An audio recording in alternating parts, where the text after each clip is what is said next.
The sound that woke me wasn't a sound at all. It was a silence. The kind of profound, hollow silence that follows a storm, or in my case, a wedding I wasn't allowed to attend. The house felt cavernous, each familiar object steeped in a new kind of loneliness. My daughter, Thea, was married, a wife, and I, her mother, had learned about it through the deafening quiet she had left behind. I was sitting at the kitchen table, nursing a cup of coffee that had long gone cold, when the doorbell rang. The chime cut through the stillness like a shard of glass. My heart leaped into my throat. For one wild, foolish moment, I thought it was her. Thea. Come to explain, to apologize, to bridge the chasm that had opened between us. I rushed to the door, my hand trembling as I turned the knob. But it wasn't Thea. It was Nolan, her husband of less than 12 hours. He stood on my porch, a ghost in a wrinkled tuxedo. His bow tie was undone, hanging loosely around his neck. His hair was a mess, and his eyes, usually so bright and kind, were swollen and bloodshot. He looked like a man who had seen the world end. He just stood there, staring at me, his chest heaving with silent, ragged breaths. "Nolan," I whispered, my voice hoarse. "What is it? Is she okay?" He shook his head, a single, devastating tear tracing a path through the stubble on his cheek. He opened his mouth, but only a choked sob came out. He took a stumbling step forward, his hands clenched into white-knuckled fists at his sides. He looked utterly broken. Finally, he found his voice, a raw, shredded whisper that barely carried on the crisp morning air. "I'm so sorry, Lena," he rasped, his voice cracking on my name. He looked down at the welcome mat, unable to meet my eyes. "God, I am so sorry." And then he crumpled, not falling, but folding in on himself, his shoulders shaking with the force of his weeping. He didn't say what he was sorry for.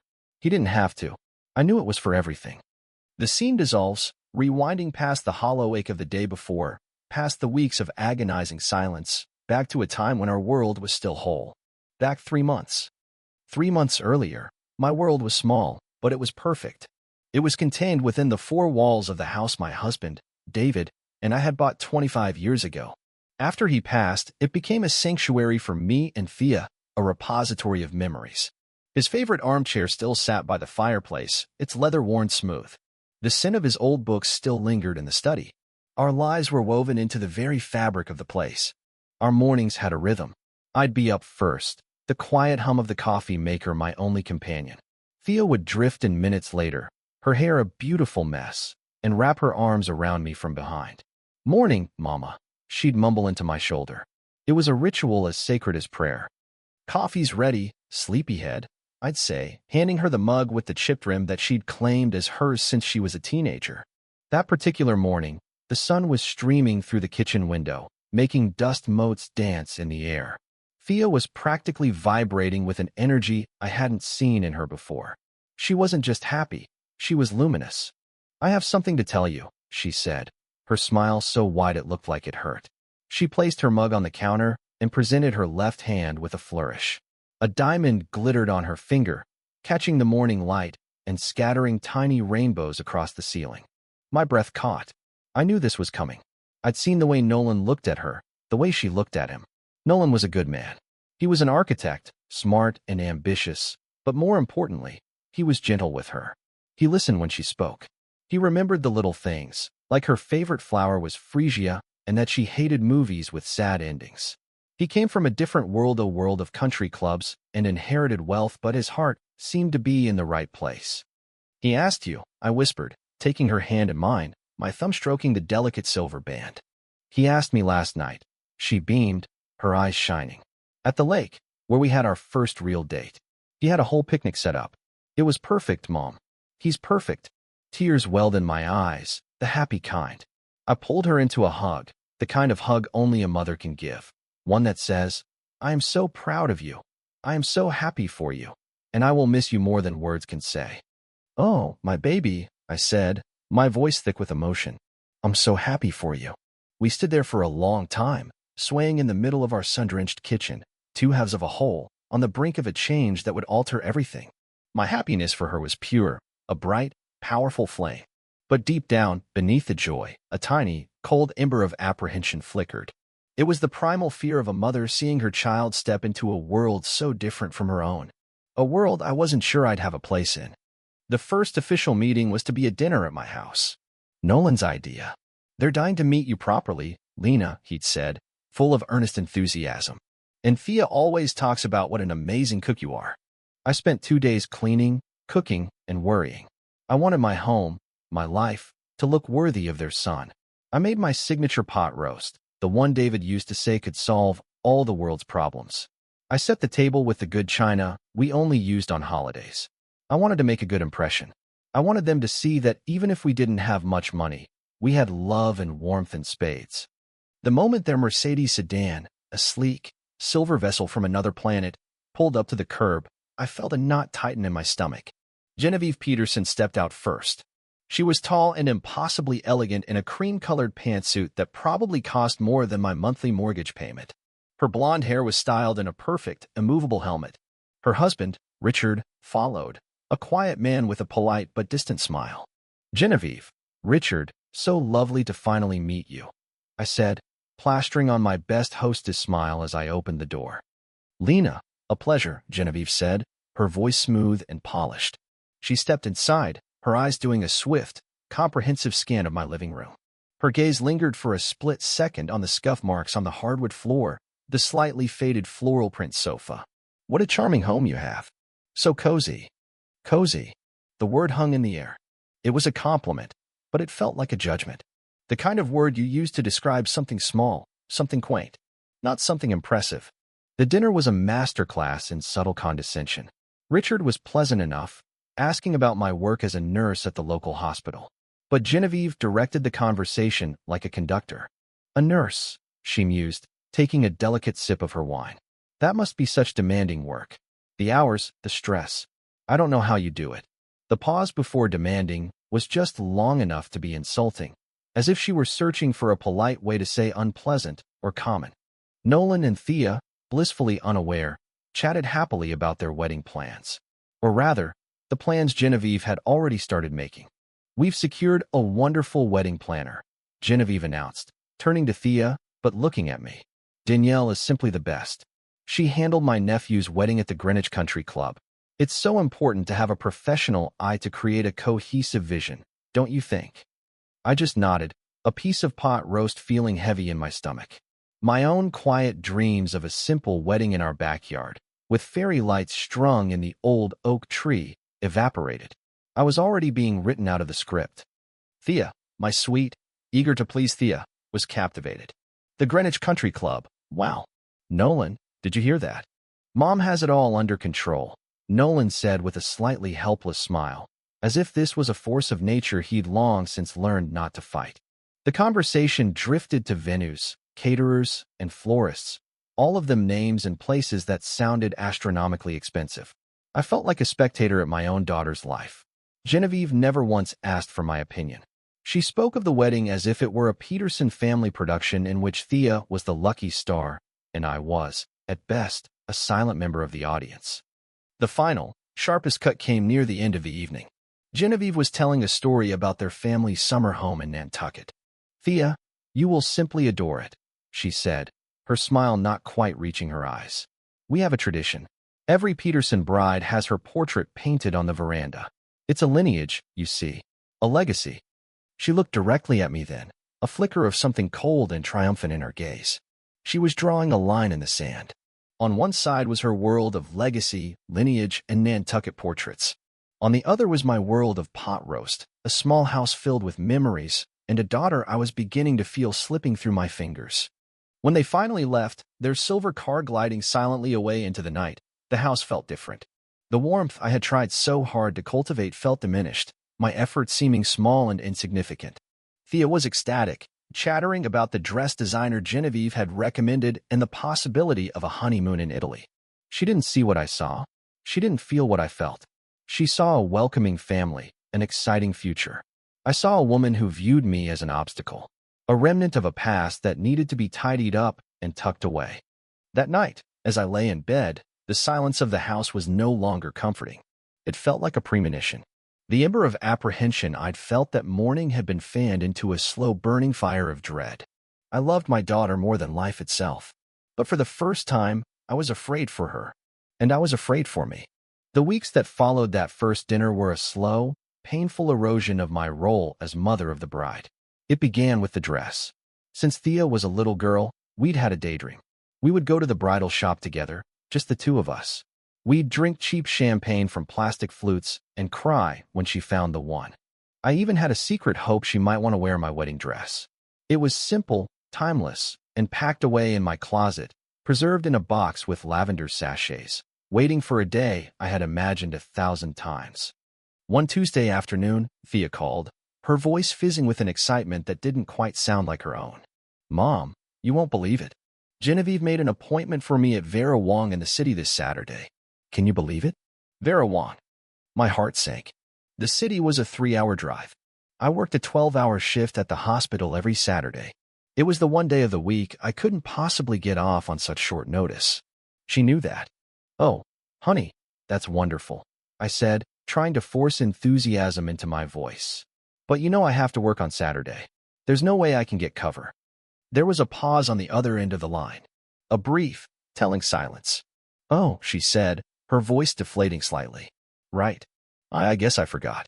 Genevieve was just so excited to book it. The waiting list is months long, and she pulled some strings. "I'm sure she did," I said, a bitter taste in my mouth. "Well, you have to go. It's an amazing opportunity. Just promise me you'll take 1,000,000 pictures. And don't buy anything without thinking about it." "Of course, Mom. I'll call you the second I'm out of there," she promised. But she didn't. Saturday came and went. My phone remained silent. I pictured her there, twirling in front of gilded mirrors, surrounded by silks and tulle, with Genevieve standing in my place, nodding her approval. The image was a physical ache in my chest. Around 9 that night, my phone finally buzzed with a text message. It was a picture of Thea in a breathtakingly beautiful, impossibly expensive gown. She looked like a princess, but her smile seemed brittle, posed. The text underneath read, "Found the dress. Genevieve said it was the one. Hope work was okay. Love you." I stared at the picture, my thumb hovering over the screen. She hadn't even asked for my opinion. Genevieve said it was the one. I typed back a single sentence, "It's beautiful, sweetheart. You look stunning." I couldn't bring myself to write anything more. This became the pattern. Every aspect of the wedding was decided in a world I had no access to. The venue was the Petersons Country Club, a place of manicured lawns and hushed, old money. The guest list arrived in the mail, printed on thick, cream-colored cardstock. It was an invitation for me to look over, not to contribute to. I scanned the list of 200 names. I recognized 5 of them. Me, my best friend Gina, and my 2 cousins and their spouses. All of Thea's childhood friends, our neighbors, the people who had watched her grow up, they were all missing. In their place were names followed by Roman numerals and titles I didn't understand. I called her, my hand shaking slightly. "Thea, honey, I was looking at the guest list. What about Mrs. Gable from next door? And your friends from high school, Sarah and Chloe?" "Oh," she said, and I could hear the discomfort in her voice. "Genevieve said the venue has a strict capacity. We had to make some tough cuts. She said it's better to keep it to just family and in the Petersons' close business associates. It's a networking thing, too, you know? It's important for Nolan's career." "Important for Nolan's career?" I repeated, the words feeling foreign and absurd. "Thea, this is your wedding day, not a business merger. Mrs. Gable gave you a cookie every day after school for 10 years. "I know, Mom, and I feel terrible," she said, her voice starting to sound strained, defensive. "But it's just so complicated. You don't understand how these things work. Genevieve is paying for everything. We have to respect her wishes." Respect her wishes. The phrase had become Thea's mantra, a shield she used every time I questioned a decision that pushed me further to the fringes. My daughter, the girl who used to have such a fierce sense of right and wrong, was slowly being smoothed and polished into someone I barely recognized. My friend Gina saw it all. She came over one evening after a particularly grueling shift, bringing a bottle of cheap red wine and the blunt honesty I desperately needed. I told her about the guest list, my voice cracking. "So let me get this straight," Gina said, leaning forward on my couch, her expression grim. "The rich which is buying your daughter a wedding, and, in exchange, Thea has to erase the first 25 years of her life." "It's not like that," I started to say, the automatic defense of my child kicking in. "Lena, stop," she said, her voice firm but kind. "It is exactly like that. This woman is a predator in a pantsuit. She's isolating Thea from you, from her past. She's making her feel like where she comes from is something to be ashamed of. And Thea is letting her, because she's young and in love and wants this shiny new life. Her words were harsh, but they were true. I felt the fight drain out of me, replaced by a profound sadness. What do I do, Gina? If I push back, I'll push Thea away. She's already so stressed. You love her, Gina said, topping up my wine glass. You keep your door open and you wait. The one thing money can't buy is a mother's love. Sooner or later, Thea's going to need it, and that which won't be able to provide it. The weeks leading up to the wedding were a blur of polite, painful conversations. Thea would call, her voice bright and brittle, to tell me about the flower arrangements, all white, Genevieve's choice, or the 10-tier cake, also Genevieve's choice. She never asked what I thought. She was just reporting. She stopped dropping by for morning coffee. She was always too busy, always on her way to a fitting or a meeting with the caterer, always with Genevieve. Then came the conversation about the prenuptial agreement. She mentioned it so casually I almost missed it. Nolan and I have to go sign some papers at his family's lawyer's office tomorrow, she'd said over the phone. What kind of papers? I asked, a cold knot forming in my gut. Oh, just legal stuff. A prenup. It's standard for families like the Petersons. It's just to protect the family assets. It's not a big deal, Mom. It felt like a very big deal. It felt like another chain, another way of formalizing Thea's entry into their world and her exit from ours. But what could I say? She was an adult. She was in love. Any objection from me would be twisted and used as proof of what Genevieve had likely been whispering in her ear all along, that I was small-minded, that I didn't understand their world, that I was holding her back. The breaking point came 2 weeks before the wedding. The invitations had been sent, the RSVPs collected. My dress, a simple but elegant navy blue silk sheath, was hanging in my closet. I had convinced myself that I could endure the slights, that I could sit silently in the front row and watch my daughter get married, and that would be enough. As long as I was there, it would be okay. Thea asked to come over. It was the first time in over a month she had initiated a visit. A sliver of hope wedged its way into my heart. Maybe she was coming to her senses. Maybe she wanted to apologize. She arrived looking pale and tired. She didn't hug me at the door. She walked into the living room and sat stiffly on the edge of the sofa, the one Genevieve had called charming. She clutched her designer handbag in her lap like a shield. Mom, she began, her eyes fixed on a spot on the carpet. We need to talk about the wedding. Okay, I said slowly, sitting in David's old armchair opposite her. She took a deep breath, like a diver about to plunge into icy water. We think it would be best if you didn't come. The words hung in the air, unreal and monstrous. For a moment, I was sure I had misheard her. I must have. My brain simply could not process the sentence. What? I asked, my voice a faint whisper. What did you just say? She finally looked at me, and her eyes were filled with a misery so profound it almost eclipsed my own shock. But there was no wavering in her voice. It was rehearsed. We think it would be for the best, she repeated, the words flat and lifeless. Your presence, it might be awkward. For the Petersons' guests. For everyone. There's a certain image to maintain. Awkward. I felt the blood drain from my face. Awkward for me to be at my own daughter's wedding? Thea, what are you talking about? Who is we? Is this Genevieve? It's not just Genevieve, she snapped, a flash of anger covering her pain. It's me too. It's my decision. This is my day, Mom, and I want it to be perfect. No drama. No tension. Drama? My voice rose, trembling with a hurt so deep it felt like a physical blow. When have I ever caused drama? All I have ever done is love you. All I have ever done is support you. I raised you in this house, by myself. I worked double shifts to pay for your college applications. And now I'm too awkward to watch you get married. Tears were streaming down her face now, but she didn't wipe them away. You don't understand, she whispered. It's just better this way. Please, Mom. Please don't make this harder than it already is. She stood up, ready to flee. She couldn't stand to be in the same room with the pain she was causing. I didn't try to stop her. I couldn't move. I was frozen in my husband's chair, watching my daughter walk out of my life. She paused at the door, her back to me. I love you, Mom, she said, her voice so quiet I could barely hear it. Then she was gone. The front door clicked shut, and the silence that rushed in was absolute. It was the silence of a final, irrevocable severing. My daughter was getting married, and I was not invited. The world tilted on its axis, and I was left clinging to the wreckage, utterly and completely alone. The 2 weeks that followed were a waking nightmare. Time seemed to warp, stretching and compressing in agonizing ways.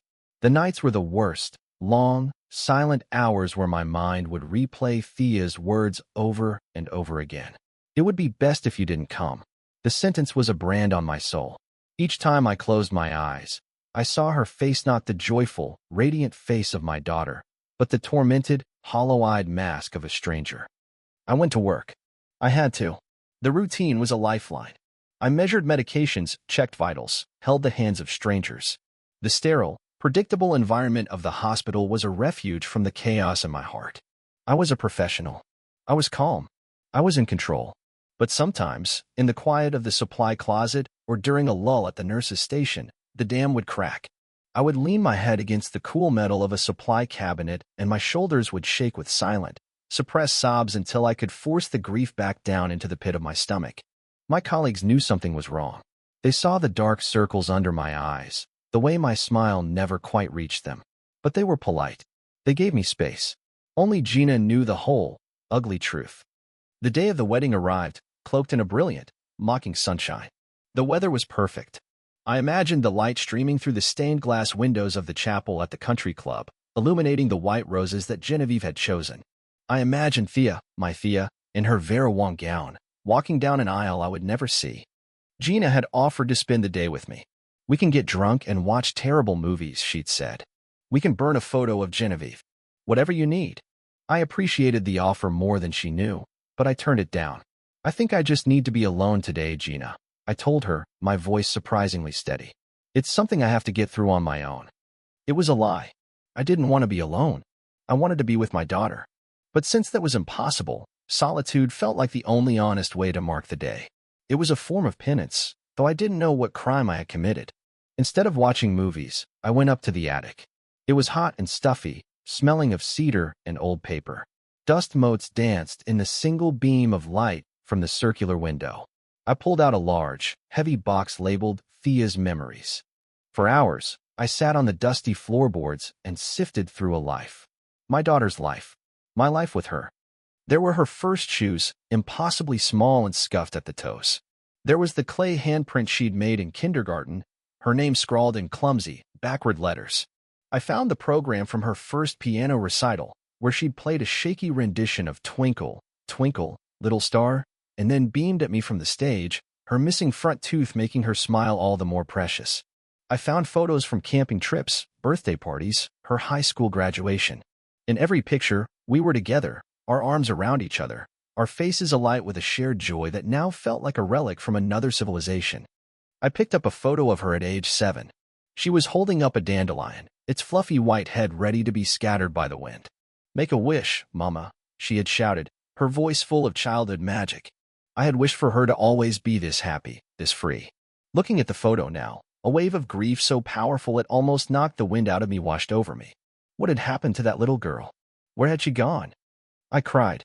I cried for the little girl with the dandelion, for the young woman in the Vera Wang dress, and for the mother who had lost them both. I cried until my throat was raw and my eyes were swollen shut. I cried for the memories that felt tainted, for a future that had been stolen. I packed everything back into the box, closed the lid, and pushed it back into the corner of the attic. It felt like burying a coffin. Downstairs, the house was silent. The sun was beginning to set, casting long, melancholy shadows across the living room. I knew the ceremony was over. She was married now. Mrs. Nolan Peterson. I sank into David's armchair, the one Thea had sat in when she delivered her verdict, and I let the emptiness wash over me. I didn't eat. I didn't turn on the lights. I just sat there in the gathering dark, a ghost in my own home, while somewhere across town, my daughter danced with her new husband, surrounded by people who didn't know or love her the way I did. I must have fallen asleep in the chair. The next thing I knew, pale morning light was filtering through the windows, and my neck was stiff. The house was cold. I felt a deep, bone-weary exhaustion, the kind that sleep doesn't touch. The raw agony of the day before had cooled into a dull, permanent ache. It was over. I had survived.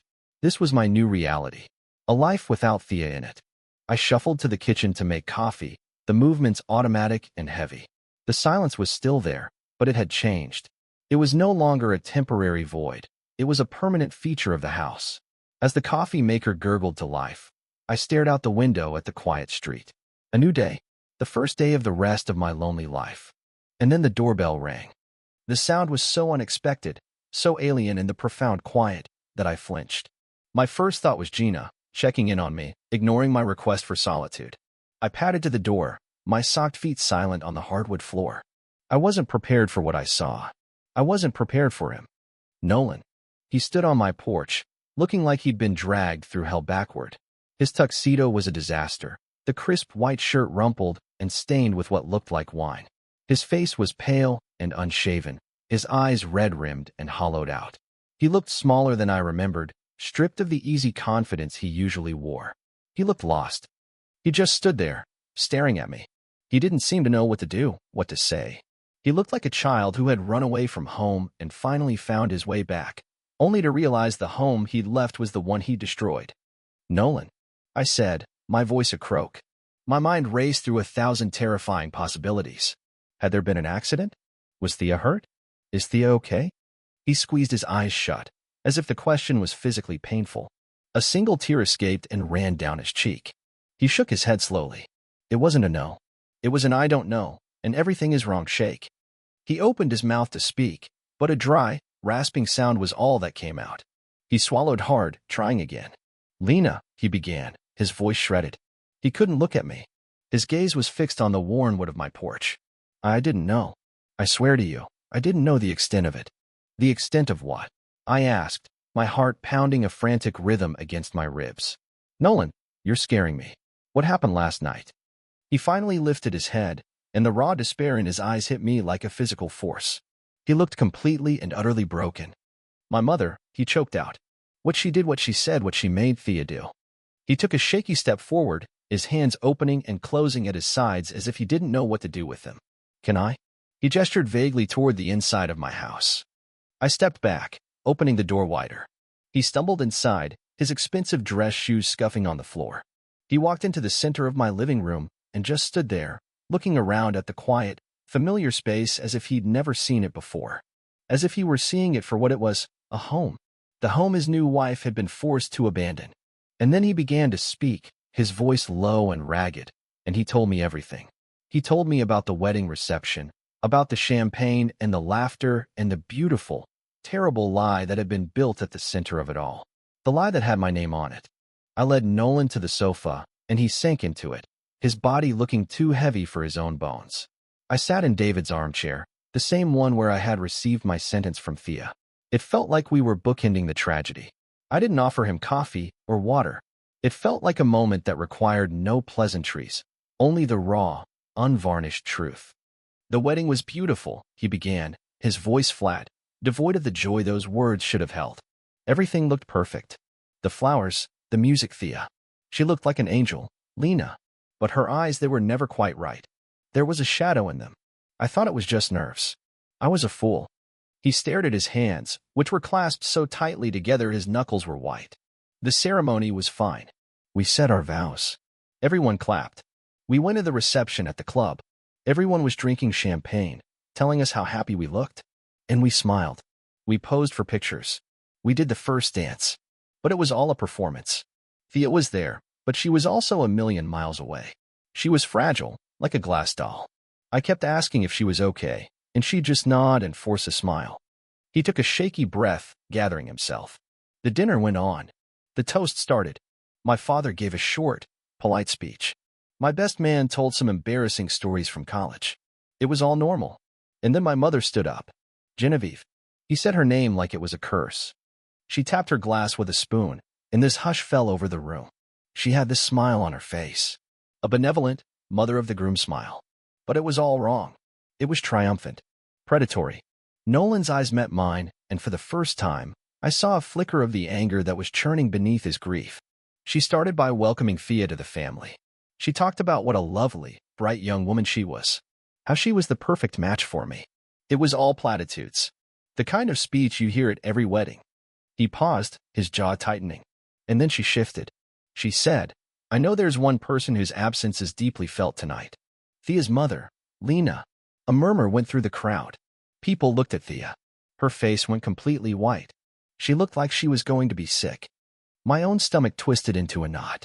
I could picture the scene with sickening clarity. The opulent ballroom, the sea of wealthy, judgmental faces, and my daughter, trapped and exposed under the spotlight of Genevieve's malice. Genevieve went on, Nolan continued, his voice dropping to a near whisper. Lena couldn't be with us tonight, she said, her voice dripping with fake sympathy. We were all so looking forward to having her, but sadly, she felt she could not attend. It's a difficult situation, you see. When families from such different backgrounds come together, she let that hang in the air. Different backgrounds. Everyone in that room knew exactly what she meant. I felt a hot flush of shame and anger rise in my neck. She was painting me as a bitter, lower-class woman who couldn't handle her daughter marrying into money. She was turning my exclusion into an act of my own choosing, my own failure. It got worse, Nolan said, his voice cracking. She started to invent things. She hinted that you had expectations, that you were unhappy about the financial arrangements. She didn't say the words gold digger, but she planted the seed in 200 minds. She made it sound like you had tried to cause trouble, to put a price on Thea's happiness, and when you didn't get what you wanted, you refused to come out of spite. I gasped, my hand flying to my mouth. It was a lie of such breathtaking cruelty that I couldn't comprehend it. She had taken my deepest pain and twisted it into a weapon to assassinate my character in front of everyone Thea now knew. Thea just sat there, frozen, Nolan said, his gaze distant. She was holding my hand, and her fingers were like ice. I leaned over and whispered, "What is she talking about?" And Thea just shook her head, a single tear rolling down her cheek. She couldn't speak. And then, Nolan's voice was barely audible now. Then came the final act. Genevieve held up a piece of paper. It was a letter. Lena was kind enough to send her thoughts in writing, she announced to the room.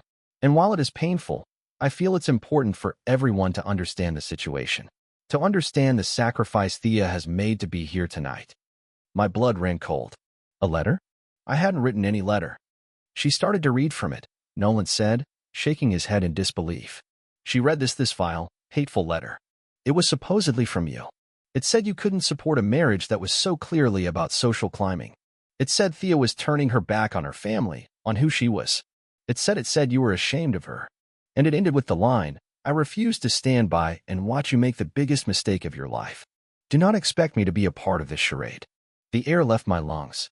It was a character assassination so complete, so perfectly engineered to inflict the maximum amount of pain, that it was a work of evil genius. Genevieve hadn't just barred me from the wedding. She had salted the earth of my relationship with my daughter. She had made me the villain of the story in a room full of witnesses. When she finished reading, there was this shocked silence, Nolan continued. And then people started looking at Thea with pity. My mother had framed it perfectly. Thea wasn't the girl who had cruelly excluded her mother. She was the brave, tragic bride who had to overcome her own mother's bitterness to be with the man she loved. Genevieve had made herself look like the supportive mother-in-law, protecting her new daughter-in-law from a toxic parent. He finally looked up at me, his eyes pleading for me to understand. Lena, I was confused. I was angry at what the letter said, but I believed it. For a moment, Thea was crying, and I was trying to comfort her, and my mother was playing the hero. The whole thing was a whirlwind of emotion and champagne. It wasn't until later, after everyone had left, when we were back in the hotel suite, that things completely fell apart. He described how Thea had collapsed into uncontrollable sobs the moment the door closed. Not happy, exhausted, post-wedding tears. These were tears of pure, undiluted misery. She kept repeating the same words over and over. "What have I done? What have I done?" I tried to hold her, Nolan said, his voice thick with self-loathing. I tried to tell her it was okay, that we would get through what her mother had done. And she just looked at me with these eyes. "Lena, I've never seen such despair." She said, "You don't understand. It's not what she did. It's what I did." That was when the doubts began to creep into Nolan's mind. Thea's reaction was too extreme. The story didn't quite add up. The letter had sounded theatrical, over the top. It didn't sound like the quiet, dignified nurse he had met in this very house. It sounded like a caricature. I left her in the room.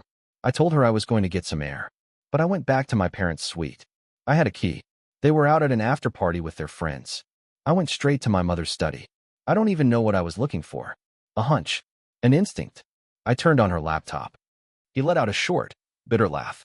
She's so arrogant she doesn't even password protect it. I went into her documents. And there it was. A file named Elle's letter. I opened it. It was the letter she had read at the wedding. Word for word. But there was another file in the same folder. Elle's letter, drafts.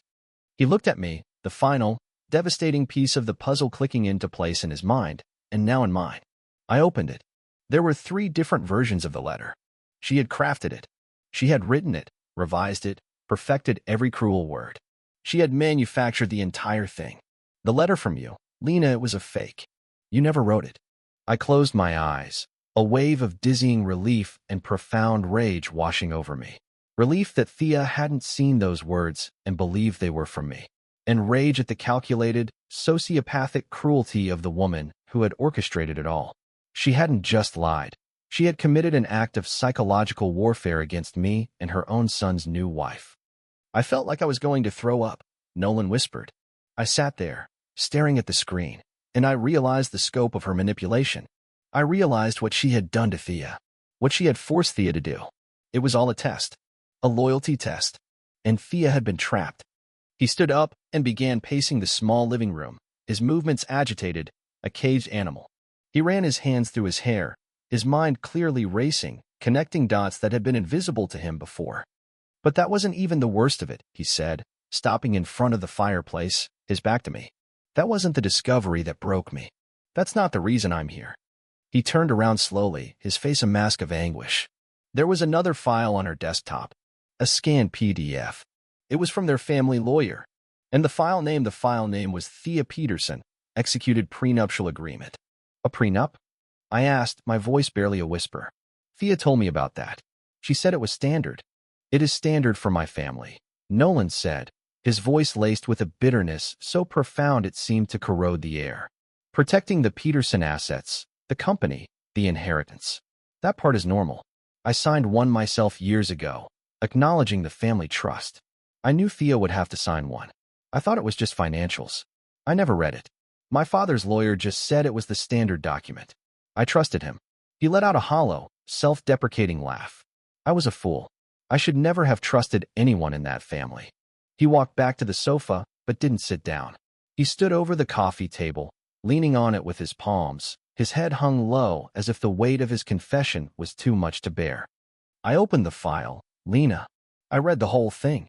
All 30 pages of dense legalese. Most of it was what I expected, clauses about property, investments, what happens in the event of a divorce. But buried deep inside, in a section titled Lifestyle Clauses, was paragraph 17b. It was 2 sentences long.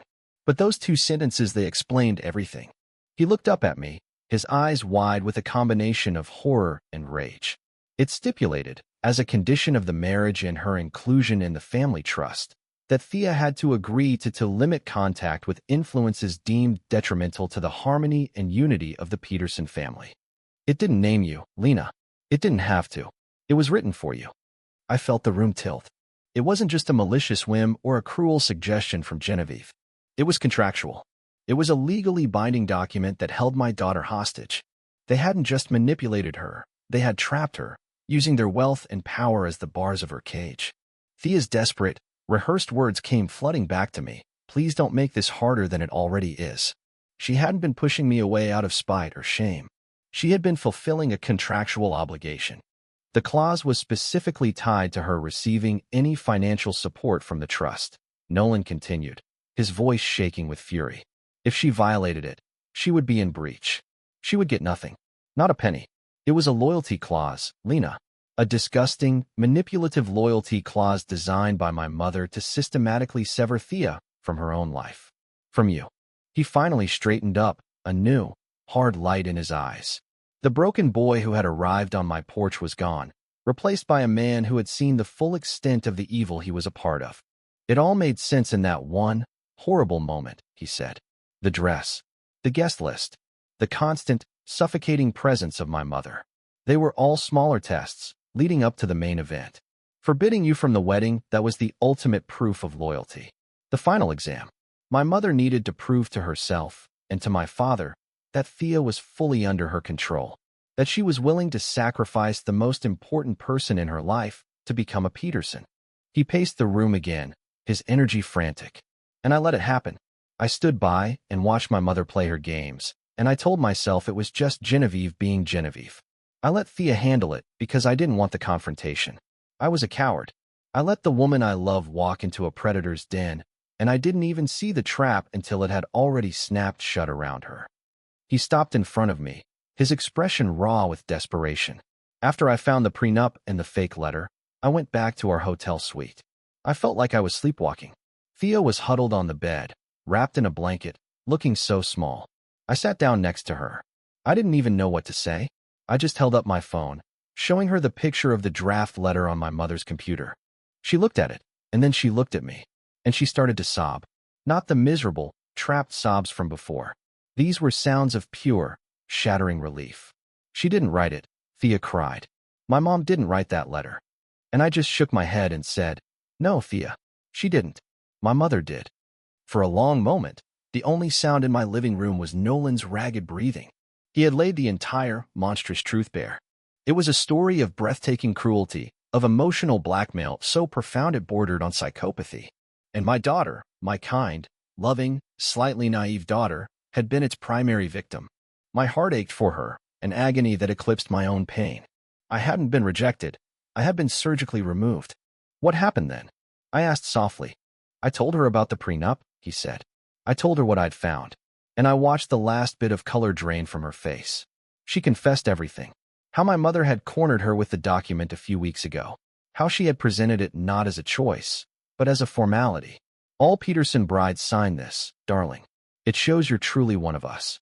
Thea told me she felt sick, but she was scared. Scared of losing me. Scared of blowing up this future that seemed so bright. She signed it. And 2 days later, my mother told her that the first demonstration of her commitment would be to uninvite you from the wedding. The pieces all fit together, forming a picture more hideous than I could have ever imagined. Thea hadn't come to me as a callous daughter, but as a hostage delivering a ransom note. Where is she now, Nolan? I asked, my voice steady. The nurse in me was taking over, pushing past the shock, focusing on the patient. And Thea was the patient. She was the one who was wounded.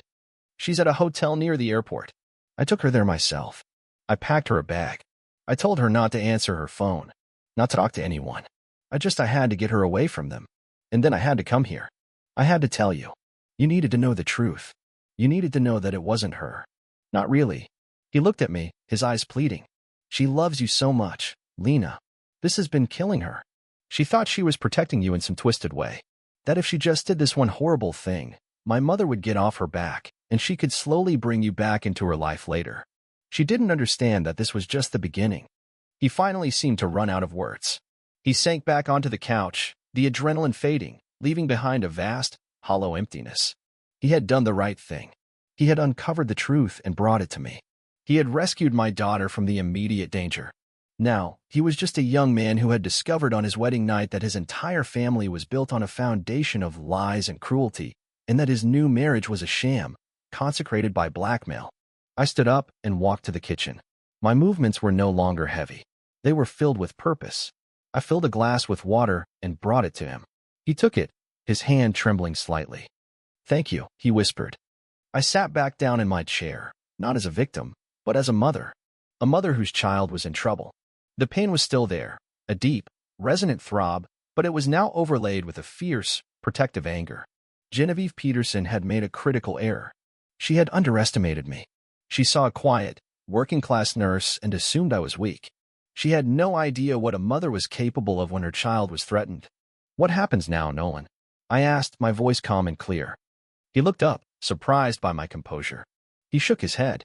"I don't know," he admitted, his voice full of despair. I can't go back to that. I can't let Thea go back to that. But they are my family.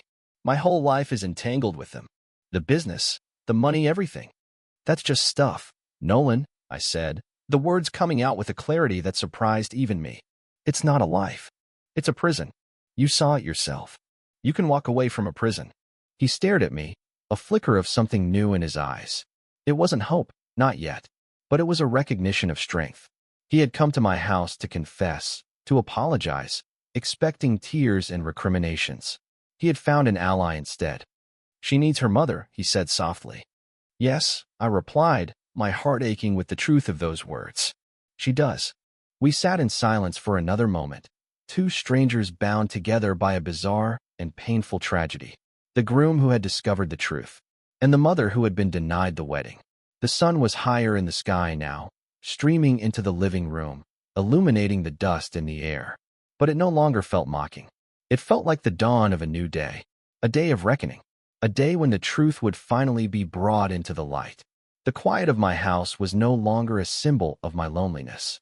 It was the calm before the storm, and I knew, with every fiber of my being, that we were about to walk directly into the heart of it. The plan, if you could call it that, was formed in the quiet of my living room over mugs of strong, black coffee. The shock had subsided, replaced by a cold, clear resolve. There was no more room for grief or self-pity. There was only one thing that mattered, getting to Thea. Not just physically, but emotionally. We had to pull her out of the wreckage Genevieve had created. She thinks you hate her, Nolan said, staring into his mug as if the answers were swirling in the dark liquid. Even though she knows the letter was fake, she knows what she did. She told you not to come. She chose them over you. She's so ashamed. She thinks there's no way back. Then we have to show her there is, I said, my voice firm. We have to go to her, Nolan. Both of us. He nodded, a weight seeming to lift from his shoulders now that a decision was made. Okay, but what about my parents? They'll be looking for us. My mother, when she finds out we're gone, she'll call Thea.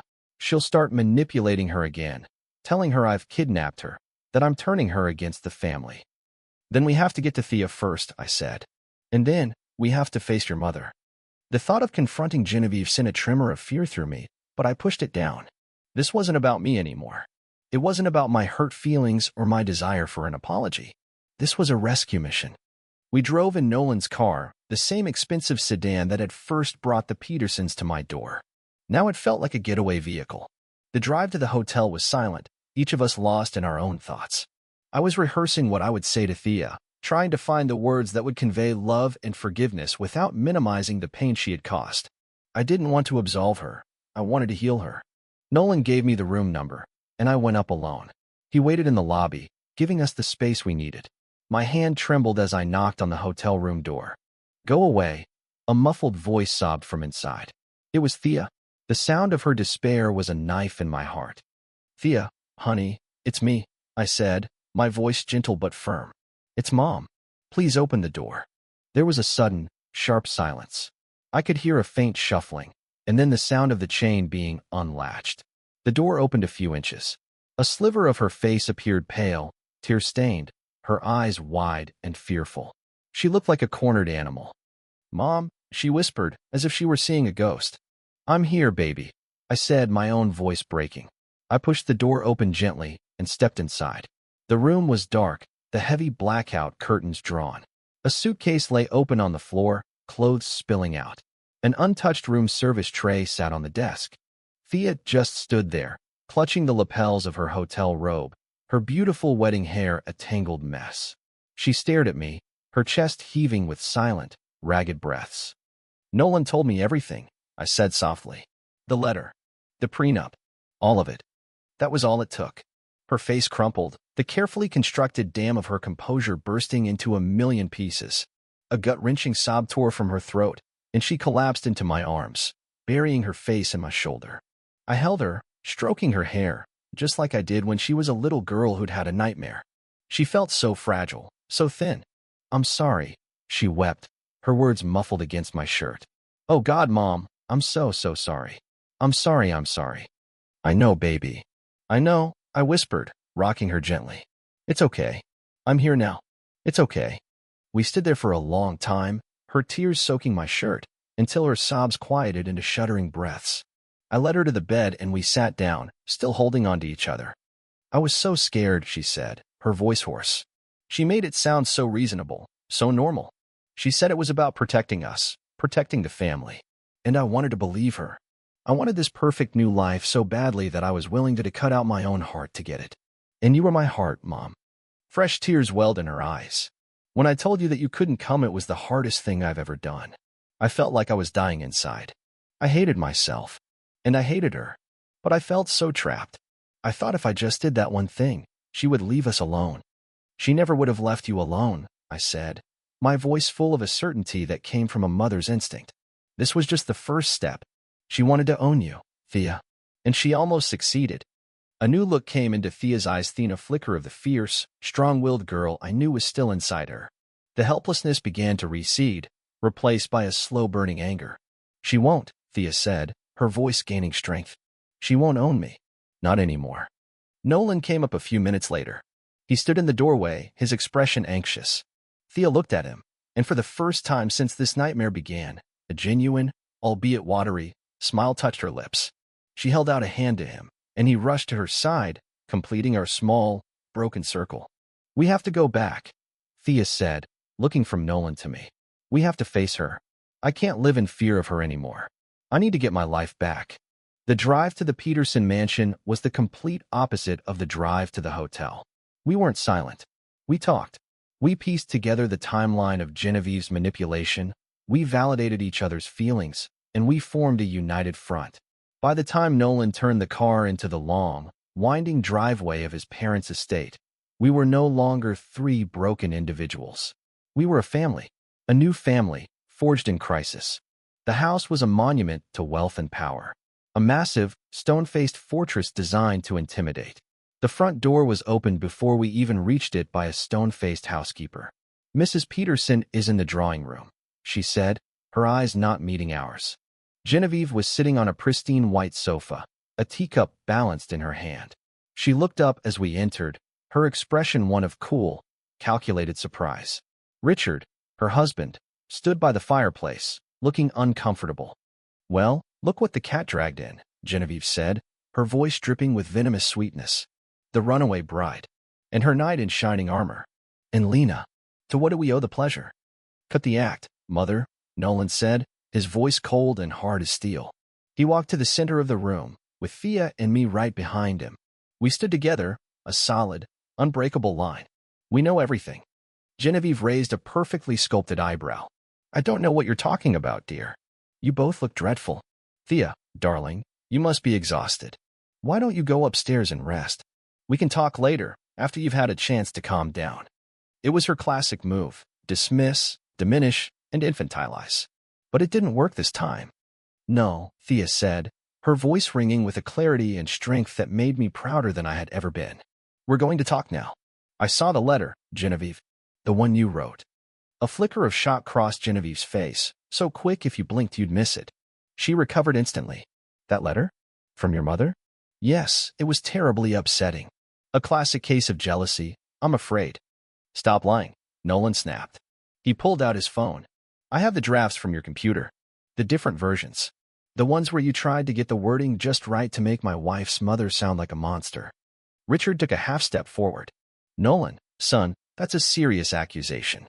It's a serious crime, Nolan shot back, not taking his eyes off his mother. But that's not the worst of it, is it, mother? We should talk about the prenup. Specifically, paragraph 17b, the lifestyle clause. The one you used to blackmail Thea into abandoning her own mother. This time, Genevieve couldn't hide her shock. Her mask of composure cracked. She looked from Nolan's furious face to Thea's resolute one, and finally to me. She saw that her power was gone. We knew. We all knew. Her face, for the first time, looked its age. The carefully constructed facade crumbled, revealing the bitter, insecure woman beneath. She turned to her husband. Richard, are you going to let them speak to me this way? Richard looked at his son, then at Thea, then back at his wife. He looked like a man who had spent a lifetime turning a blind eye, but could no longer ignore the ugliness in his own home.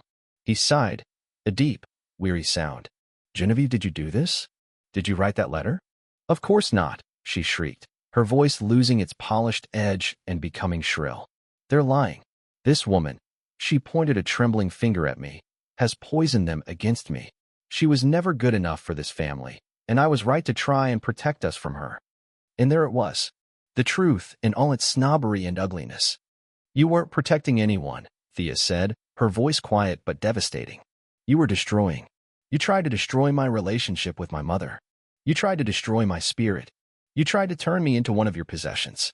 But I am not a thing you can own, Genevieve. I am a person. And my mother is the kindest, strongest, most loving person I have ever known. She is worth 1,000 of you. Tears streamed down my face, but they were tears of pride and love. My daughter had found her voice. She had found her strength. She had come home.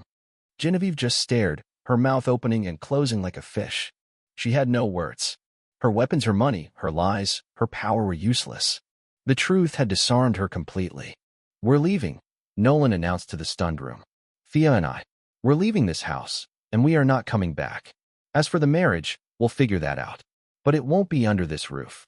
And it won't be under your control." He looked at his father. "You can have the money, the company, all of it. I don't want it. Not if this is the price." He took Thea's hand. Thea reached back and took mine. The three of us turned, leaving Genevieve sputtering and Richard standing silently by the fire, a lifetime of willful ignorance crashing down around him. We walked out of that cold, opulent prison and back into the sunlight. We didn't look back. Leaving the Peterson mansion felt like surfacing for air after being held underwater for too long. The world seemed brighter, the colors more vivid. As we drove away, Thea looked in the rearview mirror, watching the stone fortress shrink until it disappeared from view. Then she turned around, faced forward, and let out a long, shuddering breath. It was the sound of a profound and final release. There were no more tears. The storm had passed, leaving behind a quiet, clean exhaustion. We drove back to my house, our house. It had always been our true north. As we pulled up to the curb, the small, familiar home with its slightly peeling paint and overflowing flower boxes looked like a palace. It was a sanctuary built not with money, but with love and time. The first thing Thea did when we walked inside was kick off the ridiculously expensive shoes she was still wearing. She padded into the kitchen in her stocking feet and went straight to the cabinet, pulling out her favorite mug with the chipped rim. "Coffee?" she asked, her voice sounding more like her old self than it had in months. It was a simple question, but it was everything. It was a return to normalcy, to the easy, comfortable rhythm of our life together. "I'll make it," I said, my heart feeling so full it might burst. For the next few hours, we just existed in the quiet comfort of the house. We didn't make any grand plans. We didn't dissect the future. We just let ourselves heal. Nolan, looking completely out of place in his rumpled tuxedo, sat at my kitchen table, nursing a cup of coffee and watching Thea and me with a quiet, gentle expression. He didn't intrude. He simply held the space for us, a silent guardian who understood that this was a moment he had helped create, but that belonged to us. Later that afternoon, Thea went upstairs to my room. She came back down holding the box that contained my old wedding dress. She placed it on the living room floor and carefully lifted the lid. She unfolded the simple, ivory-colored lace dress, its fabric softened with age. "It's beautiful, Mom," she whispered, her fingers tracing the delicate embroidery on the sleeves. "It's real." That one word, real, held all the meaning in the world. Her Vera Wang gown had been a costume, a beautiful cage. This dress was a testament to a love that had lasted, a marriage that had been built on partnership, not power. "I was so stupid," she said, looking up at me, her eyes clear and honest. "I got so dazzled by all the shiny things, I forgot what actually matters." "You weren't stupid, honey," I said, sitting on the floor beside her. "You were young, and you were in love, and someone took advantage of your good heart." Nolan came and sat with us, completing the circle on the floor of my living room.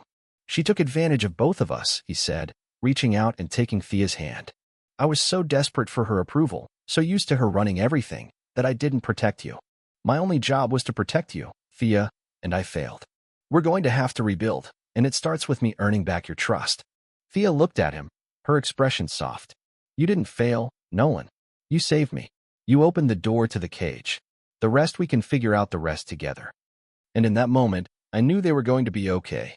Their marriage hadn't started in a fancy chapel or at an opulent reception. It started right here, on my living room floor, amidst the wreckage of their first attempt.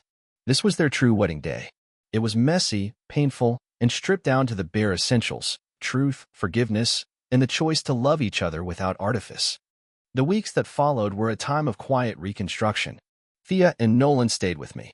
My small house was suddenly full, but it never felt crowded. It felt alive. Nolan, stripped of his family's wealth and influence, seemed to become more himself every day. He helped me fix the leaky faucet in the kitchen. He and Thea spent an afternoon planting a vegetable garden in the backyard. He was discovering a life where value is measured in shared work and simple pleasures, not stock portfolios. He got a job with a small, independent architectural firm in the city, a step down in prestige but a massive step up in personal satisfaction. Thea, after much soul-searching, decided to go back to school to get her master's degree in social work, a passion she had put aside when she was swept up in the Peterson whirlwind. She wanted to help people who felt trapped, just as she had. We never heard from Genevieve directly. Richard called Nolan once, a stilted, awkward conversation in which he offered to smooth things over. Nolan politely but firmly declined. The line to that world had been cut. About a month after the disastrous wedding, on a warm Saturday afternoon, we had a do-over. It wasn't planned. It just happened. My friend Gina came over with a bottle of champagne. My two cousins, the only family on my side who had been on the original guest list, dropped by with a homemade cake. Thea put on my old wedding dress. It fit her perfectly.